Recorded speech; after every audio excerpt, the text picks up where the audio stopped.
Afroz Rimo AID থেকে আপনি লিখেছেন, আমার দাদি অতি বৃদ্ধ এবং অসুস্থ, তিনি রোজা রাখতে পারেন না, করণীয় কি?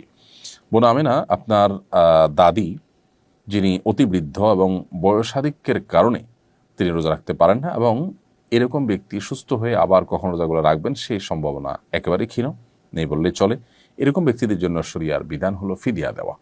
আল্লাহ রাব্বুল আলামিন কোরআনে হাকিমে বলেছেন, ওয়া'আলাল্লাযীনা ইউতীকুনাহু ফিদিয়াতু তা'আমু মিসকিন, যারা সিয়াম রাখতে শারীরিকভাবে অপারগ তারা সিয়ামের পরিবর্তে ফিদিয়া দিয়ে দিবে। ফিদিয়া হলো যতগুলো রোজা তার ভাঙতি পড়বে সেই রোজাগুলোর বিপরীতে একজন করে মিসকিনকে খাদ্য দিবে। সেক্ষেত্রে একজন মিসকিন দুবেলা খেতে পারেন সেরকম ব্যবস্থা করে দিবেন, এবং 30টা রোজার জন্য 30 জন মিসকিনকে দুবেলা খাবার দিয়ে দিবেন। শুধু যদি চাল কিনে দেন তাহলে সেক্ষেত্রে আমরা যে ফিতরা দিয়ে থাকি, একটা রোজার জন্য একটা করে ফিতরা, 30টা রোজার জন্য 30টা ফিতরার সমপরিমাণ খাদ্য আপনি কোনো গরিবকে কিনে দিলেন। আনুমানিক 1.5 কেজি করে চাল যদি আপনি প্রত্যেক রোজার জন্য দেন তাহলে 30টা রোজার জন্য 45 কেজি করে চাল আপনি একটা ফ্যামিলিকে কিনে দিলেন অথবা কয়েকজনকে কিনে ভাগ করে দিলেন, তাতে ইনশাআল্লাহ বিদিনলা আপনার দায় মুক্ত হয়ে যাবেন।